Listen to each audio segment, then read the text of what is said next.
გადაცემა თავისუფალი ბიზნესის სპონსორია Candy Nuts, B&B Trade-ის ახალი პროდუქტი, რომელიც იაპონური ტექნოლოგიით მზადდება. Candy Nuts უგემრიელესი კარამელიზებული თხილეული თქვენთვის და თქვენი ოჯახისთვის. შეიძინეთ დანკინის ქსელში.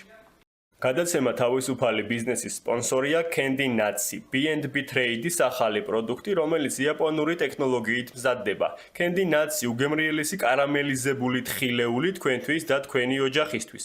შეიძინეთ დანკინის ქსელში.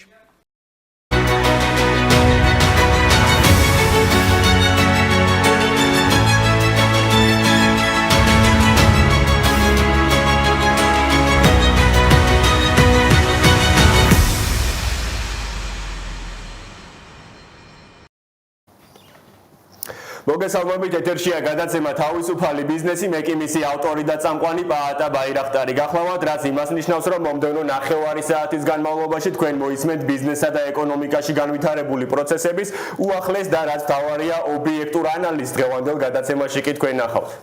24 სექტემბრიდან ინოვაციების შესახებ კანონში ცვლილებები შედის, რაც ითვალისწინებს ცვლილებები და როგორი მოლოდინი აქვს თავად სფეროს წარმომადგენლებს. ირო ცაგარეიშვილი თავისუფალ ბიზნესში. მიმდინარე წელს ბაზარზე იპოთეკით უზრუნველყოფილი ფასიანი ქაღალდები უნდა გამოჩნდეს, რაც შეცვლის ახალი ინსტრუმენტის გამოჩენა ფინანსურ ბაზარზე. თემის ვრცელი მიმოხილვა თავისუფალ ბიზნესში. იპოთეკით უზრუნველყოფილი ფასიანი ქაღალდები ახალი შესაძლებლობა თუ რისკი საფინანსო ბაზრისთვის. როგორი მოლოდინი აქვს სპეციალისტებს. გიორგი ხიშტოვანი თავისუფალ ბიზნესში.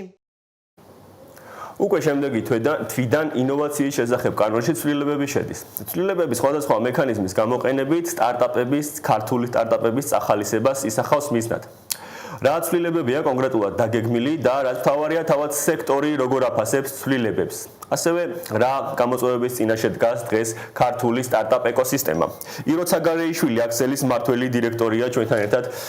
ირო ძალიან დიდი მადლობა თქვენი დროისთვის. თქვენ მადლობა მოწვევისთვის.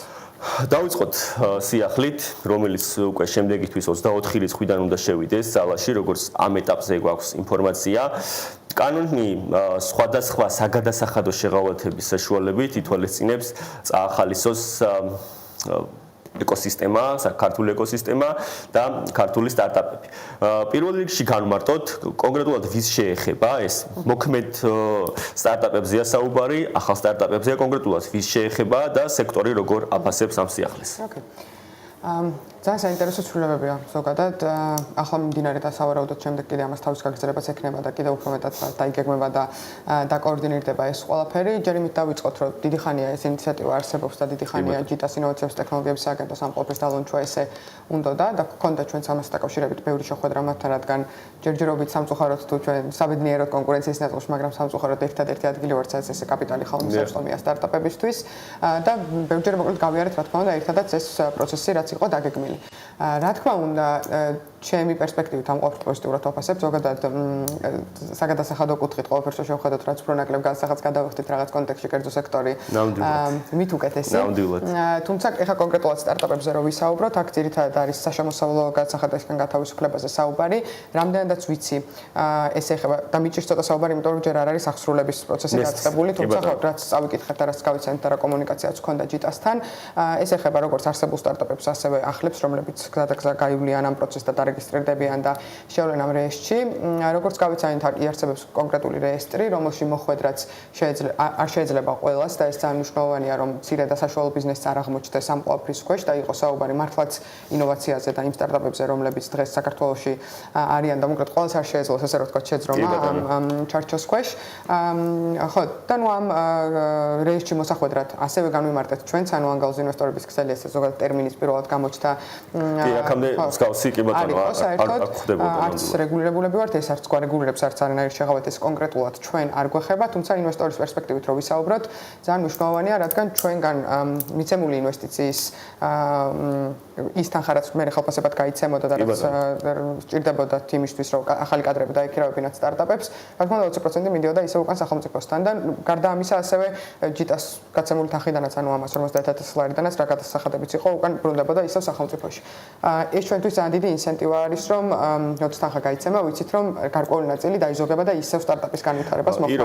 აქვე ჩაგეკითხებით კიდევ ერთი მიმართულება არის კომპანიები, რომლებიც მომსახურებას გაუწევენ სტარტაპებს, ისინიც გათავისუფლებიან გადასახადისგან.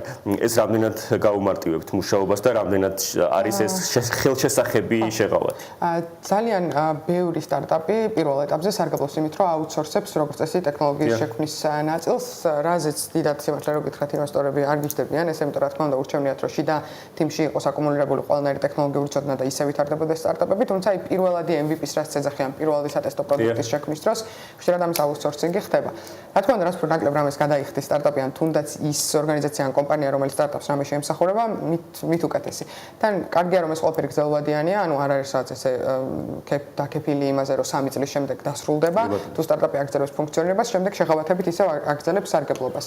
ასევე იქ იყო განსაზღვრული რაღაც ინვესტიციაზე მეტი თუ მოიზიდა კიდევ რაღაც შეღავათი სარგებლებს 3 და 5 წლის შემდეგ და ესეც წარმოშნოვანია, რომ კიდევ უფრო მეტად წავახალისოთ ეს სტარტაპები, რომ რაც დარჩნენ ამ სტარტაპ მოუდში და არ გადაიქცნენ აი cash-cow ბიზნესებს, რაც თუ ეძახით, რა უბრალოდ ფულის დამგენერირებელ ბიზნესებად. ირო, გადავიდეთ ზოგადად კლიმატის შეფასებაზე. დღეს ქვეყანაში არსებულ ზოგადად ბიზნეს კლიმატს თუ გადავხედავთ, თავად კერძო სექტორი ძალიან ბევრ გამოწვევაზე საუბრობს, მათ შორის გარკვეული არასტაბილურობიდან, პოლიტიკური არასტაბილურობიდან დაწყებული, გაგრძელებული სხვადასხვა ეგზოგენური შოკებით დამთავრებული.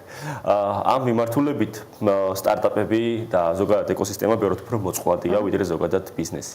მე მინდა გთხოვოთ შეფასება დღეს ეკოსისტემა რა მდგომარეობაშია და რა გამოწვევების წინაშე დგას.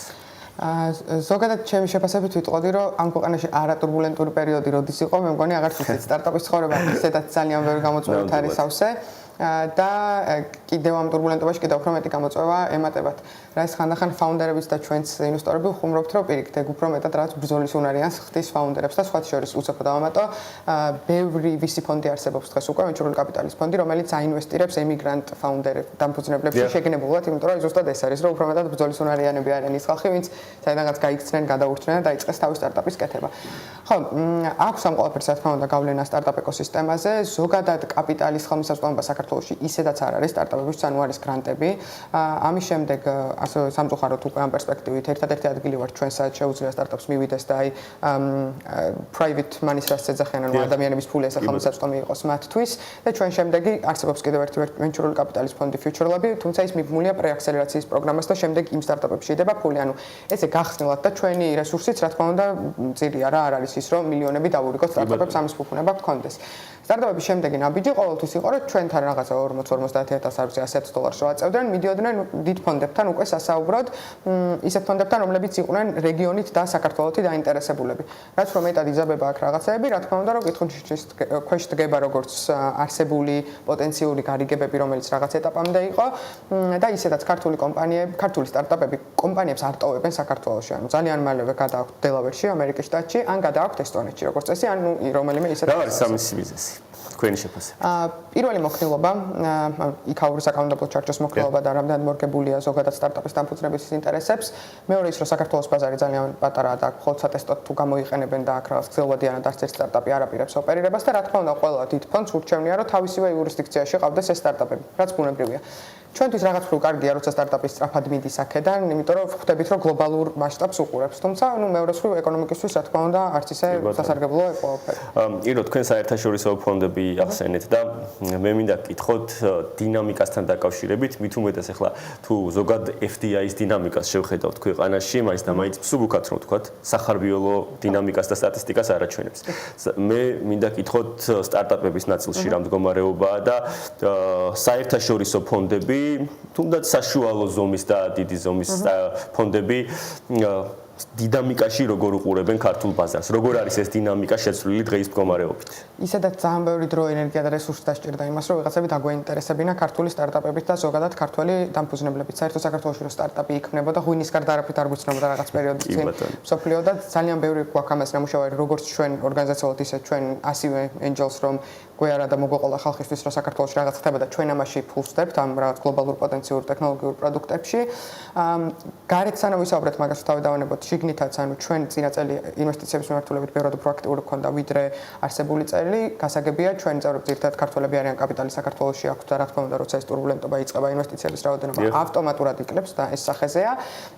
და მეორე არის უკვე გარედან ფონდების ინტერესის რა თქმა უნდა კლება, მაგრამ ისედაც თუ ფონდები ინტერესდებიან emerging markets რაც ეძახიან, ეს სწრაფად მზარდი განვითარებადი ბაზრები, მანდაც დიდი კონკურენციაა, ბევრი ეგეთი ბაზარი არსებობს საქართველოს გარდა და მე უკვე მიდის ეს აქცენტები და ყურადღება უფრო მეტად სხვა ბაზრებზე, როგორც არის დღეს მაგალითად უზბეკეთი, არის ყაზახეთი, არის აზერბაიჯანი, საიდანაც ძალიან კარგი, არანაკლებ კარგი სტარტაპები, როგორც ჩვენთან არიან, ვითარდებიან და იმათთან კონკურენციაც ძალიან ჭირს რა თქმა უნდა და ამ ყოველფრის ფონზე იკლო ყურადღებამ, უბრალოდ ყურადღებამ არა, დახურულმა დილებმა იკლო რეალურად, ანუ აი ხელშესახები აღარ არის, იმდენად რამდენადაც ადრე იყო და პლუს აი ძლივს რო სადღაც ვიყავით მისული, უცებ დასტოპდა ეს პროცესი, დაპაუზდა, ვიტყოდი ესე უფრო იმედიანად. ახალი რეგულაცია, რომელზეც დასაწყისში ვისაუბრეთ, თუ გაძლევთ იმედს, რომ ეს გარკვეული ნეგატიური ტრენდი შესაძლებელია ნაწილობრივ მაინც შემოაბრუნოს. არ ვიცი, შეიძლება, ალბათ, შეიძლება იმ კონტექსტით, რომ ისევ ადგილობრივი ინვესტორები წახალისდნენ მაგით, რომ უფრო მეტად მოუმატონ პირობითად საინვესტიციო ბილეთებს, ტიკეტებს, როგორც ვეძახით. გარედან არ ვიცი ეს რამდენად მოხდება და ამის მიზეზი ერთ-ერთი არის ეგ და ეს პრობლემურება მე ყველაზე მეტად, რომ როგორც თქვით, ქართული კომპანიები საქართველოში არ ჩერდებიან, ანუ Holdco გადადის დელავერში, გადადის ესტონეთში და შესაბამისად აქ რჩება უფრო მეტად საოპერაციო კომპანიები, ანუ ინვესტიცია არ შემოდის აქ, ინვესტიცია მიდის ამერიკულ კომპანიაში ან ესტონურ ან ბელგიურ კომპანიაში, სადაც არიან. აი ეს როგორ უნდა შეიცვალოს ამის ფლიპინგი, როგორ უნდა მოხდეს, რომ ქართული კომპანია იყოს Holdco და ენდობოდნენ უცხოური ფონდები იმას, რომ ქართული კომპანია, დედა კომპანია, რასაც ვეძახით, სადაც მთელი ფულის მიმოსვლა ხდება, ეგ არის ალბათ ყველაზე უფრო ისე კითხვის ნიშნის ქვეშ. კი ბატონო და საუბრის ბოლოს აუცილებლად მინდა გკითხოთ ჩემთვის პირადად ყოველ შემთხვევაში ეს ერთ-ერთი ყველაზე მტკივნეული საკითხია ხოლმე. ქართული კომპანიები, რომლებიც ყოველთვის ყოველ შემთხვევაში აქამდე თავს არიდებდნენ სტარტაპებში თანამონაწილეობას. ამ მიმართულებით დღეს რა მდგომარეობაა და რაც მთავარია, ასე ვთქვათ, პროგრესის დინამიკა თუ შეინიშნება ამ კუთხით. ძალიან უსწრაფო პასუხს გაგცემთ ამაზე, რომ ჩვენ Axel-ში გვაქვს როგორც ინდივიდუალური წევრები ყავს, ისე კორპორატ წევრები ყავს. ეს კორპორატიული წევრობის პროდუქტი ზოგადად კარგად არ მუშაობდა. ძირითადად ყავდა კომპანიები, რომლებიც ისედაც ინვესტიციას აკეთებენ უცხო ქონებაში და ესე დიდი ჯგუფები, გრუპები, ჰოლდინგები არ ინტერესდებოდნენ. ჯერ არ გაგვიხმაურებია, მაგრამ აი ზუსტად ახლა შემოგვერთა ერთ-ერთი ალბათ ყველაზე დიდი ჰოლდინგი და ჯგუფი საქართველოში ჩვენ ესე რაღაც angel investors როლში შემოვიდა მთელი კომპანია. უცნაურია, მაგრამ მე მგონია რომ ნებისმიერი ესეთი გამოწვევა ნიშნავს იმას, რომ უფრო მეტად უნდა ჩაიხედოს ნებისმიერ კომპანიებს ტექნოლოგიებში, გააციფრულოს რაღაცები, რომ აღარ იყოს დამოკიდებული ადამიანებზე პირდაპირ, იმიტომ რომ არავინ არ იცის ხვალ რა იქნება და საით მოუწევთ გადაპორტირება, წასვლა ასე შემდეგ. და ხო, ძალიან უცნაურია, მაგრამ უფრო მეტად წამოვიდა ინტერესი ამ ყოფის ფონზე, იმიტომ რომ ყველა იაზრებს იმას, რომ 21 საუკუნეა, მთელი მსოფლიო წინ მიდის, ჩვენ რაღაცებს ჩამორჩებით, დრო არა პროცესების გაციფრულება დაიწყო, რაც რა თქმა უნდა აიაფებს პროცესებს, ავტომატიზაციას უკეთებს ბევრ რამეს და წამოვიდა ინტერესი. ეს ძალიან ის არის რა, ცოტა ნონსენს მდგომარეობაა, მაგრამ ეგრეა. დაინტერესდნენ და მან ხო დომინოს პრინციპი არა თუ ერთი დიდი ჰოლდინგი რაღაცით დაინტერესდა და გადადგა რაღაც მიმართულებით ნაბიჯი, მერე სხვების ინტერესდებიან და ეგ ტენდენციაა, ანუ პოზიტიური ტენდენციაა ვიდრე ნეგატიური ამ მხრივ.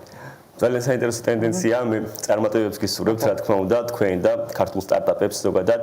მაყურებელს შევახსენებ, იროც საგარეიშვილი, Axel-ის მმართველი დირექტორი იყო, ჩვენთან ერთად და საუბრობდით ქართულ ეკოსისტემასთან დაკავშირებით და ახალ კანონთან დაკავშირებით, რომელიც მიზნად ისახავს ქართული ეკოსისტემის გაჯანსაღებას. ჩვენ კი უნდა გავაგრძელოთ გადაცემა, ასევე მიმდინარე წლიდან იპოთეკით უზრუნველყოფილი ფასიანი ქაღალდები უნდა გამოჩნდეს ბაზარზე. და რას ნიშნავს ეს? და ზოგადად როგორ მუშაობს იპოთეკით უზრუნველყოფილი ფასიანი ქაღალდები? ვეცდები ძალიან მოკლედ და მარტივად ავხსნა, რათა შემდეგ უკვე სიუჟეტი ასევე საინტერესო იყოს უფრო მეტად თქვენთვის. როდესაც მაგალითად თქვენ ბანკიდან იღებთ იპოთეკურ სესხს, ბანკს უთანხმდებით, რომ კონკრეტული ვადის შემდეგ ამ თანხას უკან დააბრუნებთ +%-ით. თუმცა ბანკს ეს თანხა მკისიერად უნდა. ამისთვის ის კონკრეტულ იპოთეკურ სესხს იპოთეკურ ქონებას იღებს და ამის ფონზე უშვებს შემდეგ იპოთეკით უზრუნველყოფილ ფასიან ქაღალდს, რომელსაც ის უკვე შემდეგ სხვა ინვესტორზე, სხვა ბანკზე ან გნებავთ ნებისმიერ კომერციულ ინსტიტუტზე გაასხვისებს. და ეს რა თქმა უნდა ბანკს ახალ ფინანსურ რესურსს და ახალ ფინანსურ შესაძლებლობას უჩენს. და ეს სქემა ძალიან კარგად მუშაობს, მანამ სანამ ყველაფერი რიგზეა და ძალიან კარგად მუშაობს, მანამ სანამ მოთხოვნა მაღალია უძრავ ქონებაზე, სანამ მოთხოვნა მაღალია იპოთეკურ სესხებზე და რა თქმა უნდა, მანამ სანამ ამ სესხებს კარგად იხდიან სესხებლები. როდესაც მოთხოვნა იკლებს და როგორც ყველაფერი, რა თქმა უნდა, მოთხოვნას უძრავ ქონებაზე, ასე ვთქვათ, ლიმიტირებულია, ამ შემთხვევაში უკვე ყველაფერი ცუდად მიდის. და თუ რამდენად ცუდად მიდის, ამისი მაგალითი 2008 წლის ამერიკის ფინანსურმა კრიზისმა გვაჩვენა, რომლის მთავარი ინსპირატორი თავის მხრივ უძრავი ქონების კრიზისი გახლდათ. ახლა შეგვიძლია ვნახოთ ჩვენი ჟურნალისტის მიერ მომზადებული ძალიან საინტერესო სიუჟეტი და აღნიშნულ თემაზე უკვე შემდეგ სტუმართან ერთად გავაგრძელებთ საუბარს. მალე ბანკები იპოთეკით უზრუნველყოფილ პირველ სავალო ფასიან ქაღალდებს გამოუშვებენ. ამჟამად ქვეყანაში კომერციული ბანკებისგან 12.5 მილიარდი ლარის იპოთეკური კრედიტებია გაცემული. სწორედ ამ სასესხო პორტფელიდან ახალი ფინანსური ინსტრუმენტი იპოთეკით უზრუნველყოფილი ობლიგაციები უნდა შეიქმნას. სპეციალისტების განმარტებით, უკეთესი იქნებოდა კაპიტალის ბაზრის განვითარების ეს მცდელობაც საბანკო სექტორზე არ მიბმულიყო, თუმცა საბანკო პროდუქტების დივერსიფიცირება და გამრავალფეროვნება ცალსახად დადებითად ფასდება. მე მგონია რომ ამ შემთხვევაში ეს იმუშავებს მართლა და არ ვიცი ხა რისკებს ნაკლებად ხედავ, ანუ დამატებითი საშუალება იქნება იგივე კაპიტალის ბაზრის განვითარებისთვის, ანუ დამატებითი ობლიგაცია იქნება, რაც მეტი რაც უფრო დივერსიფიცირებული იქნება ბიზნესი, იქნება ეს საბანკო ბიზნესი თუ ჩვეულებრივი ბიზნესი, რომელიც ისარგებლებს მე ამით, უკეთესია. რამდენად იქნება ამაზე მოთხოვნა. რა მე ვფიქრობ, რომ იქნება, შეიძლება ძალიან დიდი არა, მაგრამ იქნება. ეხლა ძალიან დიდი საქართველოსთვის ცოტა რთული არის, იმიტომ რომ არ გვაქვს ძირითადად არ გვაქვს ხოლმე დიდი მასშტაბები არაფერში, იმიტომ რომ პატარა ქვეყანა, პატარა ეკონომიკა. იპოთეკით დაცული ობლიგაციების გამოცემით ბანკები იმ აქტივს, რომელსაც ამჟამად იპოთეკურ სესხებში მიმართავენ, გამოიყენებენ როგორც გირაოს და გამოსცემენ ვალდებულებას, რომლითაც დამატებით ფინანსურ რესურსს მოიზიდავენ. სპეციალისტების განმარტებით, ამ დროს მათ საკუთარ ბალანსზე რისკის მანიპულირების შესაძლებლობაც ეძლევათ, რაც მეტმოქნილობას იძლევა. გამოათავისუფლონ კაპიტალი და მოიზიდონ მეტი დეპოზიტები. სპეციალისტები დარწმუნებული არიან, რომ ამ პროდუქტის ბაზარზე გამოჩენა სასარგებლო იქნება სამშენებლო და დეველოპერული სექტორისთვისაც, რადგან როგორც წესი, იპოთეკური კრედიტების გაცემის ტემპის ზრდა დეველოპერებს უძრავი ქონების რეალიზაციის მეტ შესაძლებლობას უჩენს. დეველოპერ კომპანიებს, სამშენებლო კომპანიებს ეს ეხმარებათ, როცა დამატებითი იპოთეკური სესხის გაცემის საშუალება არსებობს, ყიდველები ხშირ შემთხვევაში სწორედ იპოთეკური სესხის აღების შემდეგ აკეთებენ შესყიდვას ამა თუ იმ უძრავი ქონების. თეორიაში შეიძლება ეს იყოს ფიზიკური პირებისთვის ხელმისაწვდომი, ისევე როგორც შეიძლება იყოს, ვთქვათ, ეს ქაღალდი, ესეთი ობლიგაციები შეიძლება საინტერესო იყოს ეკისევერ ტიპის ინვესტორისთვის, მათ შორის ინსტიტუციონალური ინვესტორისთვისაც. სხვა ფონდებისთვის, სხვა ბანკებისთვის, ერთმა ბანკმა შეიძლება იყოს მეორე ბანკის ობლიგაცია, რომელიც იპოთეკური სესხებით არის გამაგრებული, ხო? იპოთეკით დაცული ობლიგაციები ყველასთვის ხელმისაწვდომი უნდა იყოს, დაწყებული ფიზიკური პირებიდან დამთავრებული ინსტიტუციური თუ კერძო ინვესტორებით. კარგად უნდა გვესმოდეს, რომ როდესაც ეს ობლიგაციას ხიდულობ, ამ ბანკის რისკს კი არ იღებ, არამედ იღებ ამ კონკრეტული იპოთეკური პორტფელის რისკს. შესაბამისად, ფაქტიურად უნდა ანალიზი გააკეთო აი ამ იპოთეკური პორტფელის რისკისა, რაც დამატებით კვლევას მოითხოვს, დამატებით ანალიზს მოითხოვს და სოფისტიკაციას მოითხოვს ინვესტორებისგან. ალბათ ლოგიკური არის, რომ სამშენებლო სექტორი უნდა დაინტერესდეს პირველ რიგში, იმიტომ რომ მეორე მხრივ მისი საქმიანობა მშენებლობასთან არის დაკავშირებული, რაც თავისთავად მე იპოთეკებთან არის დაკავშირებული. იპოთეკით დაცულ ობლიგაციებს აქვს ორმაგი უზრუნველყოფა, რაც იმას ნიშნავს, რომ დაბალრისკიანი პროდუქტია და შესაბამისად ამონაგებიც დაბალი ექნება. ბენეფიტებთან ერთად ამ ფასიან ქაღალდებს რისკებიც ახლავს. მთავარი რისკი სამართლიანი ფასის დადგენაა, რომლის მეთოდოლოგიის შემუშავება ეროვნული ბანკის როგორც მარეგულირებლის ვალდებულებაა. ხებზე ხელმისაწვდომობა იზრდება, კაპიტალის ბაზარი ვითარდება და საბანკო სექტორის გრადობაც ძლიერდება. მნიშვნელოვანია, რომ არ იყოს არაადეკვატური რეგულირება და გაუმჭვირვალე ტრანზაქციები.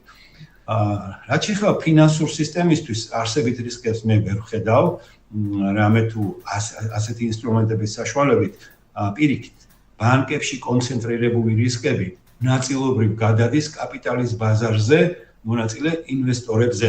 აქ ძალიან მნიშვნელოვანი რაც არის და უნდა აღვნიშნო ამ ინსტრუმენტის სამართლიანი ფასის დადგენა როგორ ხდება. უნდა გამოთვალოთ პორტფელის რისკიანობა და საერთო რისკიანობა შეაფასო ამ თითოეული ობლიგაციის და შესაბამისად ისე დააწესო ფასი. ამიტომ ძალიან მნიშვნელოვანია რომ აქ მარეგულირებამ გარდა კანონისა ასევე შეიმუშაოს და დაამტკიცოს ამ გამოთვლებისთვის საჭირო მეთოდოლოგიები. კაპიტალის ბაზრის ეს ინსტრუმენტი პოპულარულია ამერიკაშიც და ევროპაშიც. მცირედი განსხვავებული სპეციფიკით. კარგად არის აპრობირებული განვითარებად ეკონომიკებშიც. ახლა განვითარებად ქვეყნებშიც თუ გადავხედავთ მაგალითად ახლა თურქეთი როგორიც არის, მექსიკა, ბრაზილია, სამხრეთ აფრიკა, ამ ინსტრუმენტის დანერგვა რაღაც საწყის ეტაპებზეა, იქაც მუშაობენ ამაზე, თუმცა გამოშვებულიც არის უკვე, თუმცა მაინც ასე ვთქვათ იმდენი არ არის. რაც შეეხება პოსტსაბჭოთა ქვეყნებს, გამოვაკლოთ ევროკავშირის ქვეყნები, რომელიც არის ბალტიისპირეთი, იქ ეს უკვე ცოტა ადრე დაიწყო და განვითარებულია საკმაოდ. ხოლო საქართველოს დანარჩენი ქვეყნებიდან ერთ-ერთი პირველია. იპოთეკით დაცული ობლიგაციების გამოშვების შესაძლებლობა ქართულ ბაზარზე 2022 წლის დეკემბერში პარლამენტის მიერ უზრუნველყოფილი ობლიგაციების შესახებ კანონის მიღებით გახდა შესაძლებელი. თუმცა ჯერჯერობით შესაბამისი ფასიანი ქაღალდების განთავსება ჯერ არ მომხდარა. ბრუნდებით ეთერში. უკვე სტუმართან ერთად უნდა გავაგრძელოთ აღნიშნულ თემაზე საუბარი. გიორგი ხიშტოვანია ჩვენთან ერთად, ეკონომისტი და სწორედ მასთან ერთად განვიხილავთ იპოთეკით უზრუნველყოფილი ფასიანი ქაღალდების გამოჩენა, რაც შეცვლის ქართულ საფინანსო ბაზარზე. გიორგი, მოგესალმებით, მადლობა თქვენი დროისთვის და პირდაპირ გადმოვალ კითხვით. მიმდინარე წელს უნდა გამოჩნდეს უკვე იპოთეკით უზრუნველყოფილი ფასიანი ქაღალდები ბაზარზე. ძალიან საინტერესო არის, არაერთგვაროვანი მოსაზრებები არსებობს, თუ რა ეფექტი ექნება მას, თუმცა ძალიან საინტერესოა თქვენი შეფასება, რა შეიძლება შეცვალოს მან ქართულ საფინანსო ბაზარზე თავისი გამოჩენით. თავისთავად ჩემი აზრით ყველა ახალი ინსტრუმენტი რომელიც გაჩნდება ფინანსურ ბაზარზე მისასალმებელია, რადგანაც ჩვენ საფინანსო სექტორს ასე ვთქვათ, რაღაცა ინოვაციები ცოტათი აკლია, საკმაოდ კონსერვატული მოდელი ქონდა ყოველთვის არჩეული ეროვნულ ბანკს და შესაბამისად ჩემი აზრით ყველა სიახლე მისასალმებელია. ოღონდ შემდეგ უკვე თუ დეტალებში ჩავიხედავთ კითხვები ჩდება, ხო? ანუ ჩვენ ვიცით რომ კი ბონდების ზოგადად ობლიგაციების ბაზრების განვითარება იყო ყოველთვის პრიორიტეტი, ასე ვთქვათ, როდესაც საუბარი იყო მთავრობის ხედვაზე ფინანსური სისტემის განვითარების, მაგრამ აქ ბოლო პერიოდია ჩვენ ვაკვირდებით ტენდენციას, რომ კომპანიები კი უშვებენ ობლიგაციებს, მაგრამ ამ ობლიგაციების უდიდეს ნაწილს ყიდულობენ კომერციული ბანკები და შესაბამისად ცოტა ესეთი უცნაურ სიტუაციას ვიღებთ, როდესაც ობლიგაციას უშვებს კერძო კომპანია, მას გამოშვებაში მას ეხმარება კომერციულთან ბანკთან აფილირებული კომპანია და შემდეგ კომერციული ბანკი ყიდულობს ამ ობლიგაციას, ხო? და შესაბამისად ეხლა რაც საინტერესო არის ჩემი აზრით ის არის, რომ თუ გამოვიდა ესეთი ტიპის ახალი ობლიგაციები, ვინ იქნება მისი მყიდველი? ხო, ანუ ვინ უნდა შეიძინოს ასეთი ობლიგაციები, რატო ვამბობ ამას? იმიტომ რომ ველოდებით რომ ასეთ ობლიგაციას საქართველოში კომერციული ბანკები უშვებენ და ეხლა ისინი თვითონ ხო არ იყიდიან თავისივე გამოშვებულ ობლიგაციებს. და ამიტომ კითხვა ჩდება, ვინ არის მყიდველი, ხო, ასეთი ობლიგაციების და არსებულ სიტუაციაში როგორ შეიძლება რომ ასეთი ობლიგაციების ბაზარმა იმუშაოს, ბაზარი გაჩნდეს. მე თულად წარმომიდგენია, რომ დღეს ბანკების გარდა საქართველოში ობლიგაციების ყიდვის დიდი მადა არსებობდეს და ამიტომაც კითხვა რაც მექნებოდა ეროვნულ ბანკთან, რომელიც ამბობს რომ ეს მოხდება, კითხვა მექნებოდა ვინ არიან მყიდველები მათი აზრით ასეთი ობლიგაციების. კი ბატონო, გიორგი, ესე იგი, ოფიციალური ვერსიით რაც ვიცით, მისი ყიდვა როგორც ფიზიკურ პირებს, ასევე იურიდიულ პირებსაც შეიძლება, თუმცა თქვენი პათოსი სავსებით გასაგებია. აი ამ უკაცრავად, აი ამ პათოსის გათვალისწინებით ძალიან საინტერესოა ბაზარს რამდენად აქვს გაზრდის საფუძველი და ზოგადად რა შეცვლის ის საფინანსო ბაზარზე ამ მიმართულებით თუ აქვს გარკვეული პერსპექტივა იმის გათვალისწინებით რომ ზოგადად ეს ინსტრუმენტი მაგალითად არა მხოლოდ საქართველოს არამედ აღმოსავლეთ ევროპისთვისაც საკმაოდ ახალი ინსტრუმენტი არის პერსპექტივები როგორი არის Go, ანუ ასევე აქაც დავამატებ, რომ რატო ხდება ესეც ცოტა ანუ რატო არის ინტერესი დღეს ბანკების მხრიდან ამის მიმართ, ამაზეც მინდა ორი სიტყვა თქვა. გაძვირდა რესურსი ლარში, ძალიან გაუძვირდათ ბანკებს რესურსი ლარში და შესაბამისად ჩემი ვარაუდია, რომ ისინი ცდილობენ, რომ რაღაცნაირად დამატებითი წყაროები მოიპოვონ ამ გაძვირებული ლარში რესურსის ასე ვთქვათ ჩანაცვლების ან დამატებითი რესურსის გაჩენის, ამიტომაც სავარაუდოა რომ ეს იპოთეკები, ეს ობლიგაციები თუ გამოვიდა, ეს ობლიგაციები გამოვა ლარში და ამ კონკრეტულ შემთხვევაში ექნებათ ინტერესი კომერციულ ბანკებსაც, რომ კერძო ინვესტორებიც დაინტერესონ ამ რესურსით.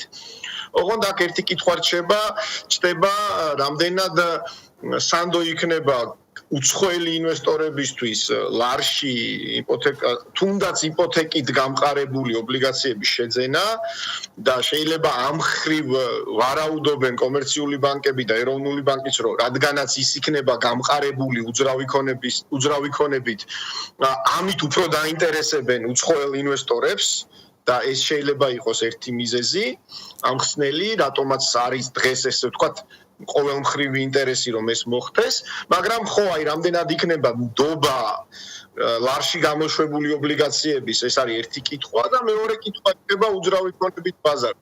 ვისთავად ჩვენ შეიძლება ყველას არა, მაგრამ დიდ ნაწილს შეიძლება გვახსოვდეს ყველაზე პოპულარული როდის გახდა ასეთი ტიპის ობლიგაციები, ეს გახდა მსოფლიო ფინანსური კრიზისის დროს 2000-იანების და მაშინ მთავარი მიზეზი თუ რატომაც მე ასე ვთქვათ, ცუდად პოპულარული გახდა ეს პროდუქტი იყო ის, რომ ამერიკის უძრავი ქონების ბაზარი აფეთქდა და შესაბამისად აფეთქდა ობლიგაციების ბაზარის დიდწილად, ხო? და ნუ ეხლა მე არ მინდა აქ რაღაცა ცუდი სცენარების სოლოდ საუბარი, მაგრამ დღეს საქართველოში უძრავი ქონების ბაზარი არ განიცდის, ახლა ვთქვათ, საუკეთესო დროს, ყველაზე კარგი დახასიათებით ის არის სტაგნაციაში და შესაბამისად ფასების დაც ძალიან პირობითია თუ აქ საერთოდ მას ადგილი და შესაბამისად აქ ხო ეს მე გარდა იმისა, რომ ლარში თუ იქნება გამოშვებული, ლარი არ არის ბოლომდე სანდო დღეს უცხოელებისთვის და მეორე უძრავი ქონების ბაზარი არ არის ბოლომდე სანდო დღეს, რომ ის გააგრძელებს ზრდას და აქედან გამომდინარე გასაგებია ინტერესი, რატო უნდათ ეროვნულ ბანკს და კომერციულ ბანკებს ამ ინსტრუმენტით ოპერირება, მაგრამ რისკები არსებობს. და მესამეს ვიტყვი, თუ შეიძლება ამის გისმენთ გიორგი. არის იცით, აი საინტერესო საკითხი არის შემდეგი, რომ ჩვენ გვინდა კაპიტალის ბაზრების განვითარება, კაპიტალის ბაზრის განვითარება საქართველოში, რომ ეს რაღაცა ცალმხრივი მოდელი ფინანსური სისტემი, სადაც ფაქტიურად ყველაფერს აკონტროლებენ თუ ყველაფრის მონოპოლია აქვს კომერციულ ბანკებს საფინანსო ბაზარზე, ხო? ეს მოდელი ცოტათი, ასე ვთქვათ, შეირხეს, ხო? თან ამ კომერციული ბანკებიდან ორს აქვს ფაქტიურად ოლიგოპოლური მდგომარეობა ბაზარზე, ხო? და აკონტროლებს მთლიანი ბაზრის 80%-ს. და ახლა ამ ინსტრუმენტით ხო კიდევ უფრო ესე ვთქვათ ხელს უწყობთ კომერციული ბანკების ასე ვთქვათ დომინაციის გაზრდას საფინანსო ბაზარზე ჩემი აზრით ვიდრე სხვა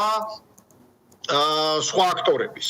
გიორგი ეს რამდენად ხელს შეუწყობს ფინანსური სისტემის, ესე ვთქვათ, მრავალფეროვნების გაზრდას ქვეყანაში, მე არ ვარ დარწმუნებული, ხო? გიორგი, თქვენ ახსენეთ კი ბატონო. უფრო ხელს უწყობთ იმას, რომ კომერციული ბანკები და ორი ბანკი უპირველეს ყოვლისა კიდევ უფრო დომინანტი გახდეს ბაზარზე, იმით რომ ახალი ინსტრუმენტები გამოიტანოს და ამ ახალი ინსტრუმენტები ამ არგუმენტებით ასე ვთქვათ კიდევ უფრო აქტიური გახდეს ბაზარზე. ამიტომ აი აქ ამ მესამე ფაქტორზეც გავამახვილებ. კი ბატონო, გიორგი, თქვენ რისკები ახსენეთ. ამ ნაწილში მინდა ჩაგეკითხოთ აუცილებლად, ნამდვილად სწორი პარალელი იყო ალბათ შტატების ფინანსურ კრიზისთან დაკავშირებით, იმდენად რამდენადაც სწორედაც უძრავი ქონების ბაზარზე არსებულმა კრიზისმა გამოიწვია შემდგომში ფინანსური კრიზისი შტატებში.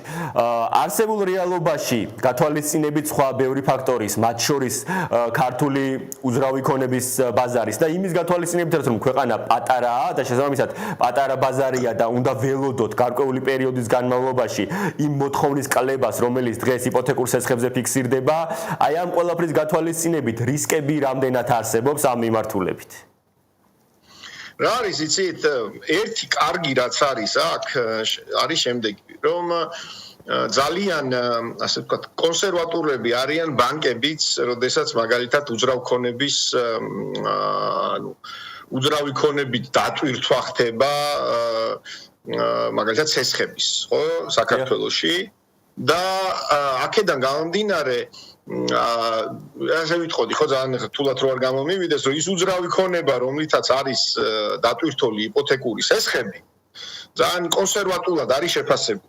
რაც რაღაც მხრივ კარგიც არის, რადგანაც ამ რისკებს ამცირებს. ანუ რის თქმა მინდა, ხო, ანუ თუ გამოვიდა ასეთი ობლიგაციები, რომელიც გამყარებული იქნება ასე ვთქვათ, უძრავი ქონებით, რომელიც და სესხებით და მე იმ სესხების უკან დგომი უძრავი ქონებით, ხო? ფიქრობ, რომ ბანკები ისე კონსერვატული ამ მანამდე არსებული კონსერვატული მიდგომის გათვალისწინებით, ასე ვთქვათ, არ იქნებიან მაღალი რისკის ქვეშ, ხო? და გონია, რომ აქ პრობლემა არ არის. უფრო პრობლემა იქ არის, რომ ქვეყანაში არის ეკონომიკური турბულენცია და ქვეყნის ეკონომიკაში უძრავი ქონების და სექტორი ძალიან დიდ როლს თამაშობს და შესაბამისად ეს турბულენტურობის ხარისხი თუ გაიზარდა ქვეყნის ეკონომიკაში, აუცილებლად ეს შეეხება ქვეყნის უძრავი ქონების ბაზარს და მშენებლობის ბაზარს. და აუცილებლად შემდეგ გავლენას მოახდენს ზუსტად ასეთი ტიპის ფასიანი ქაღალდების რისკიანობაზე.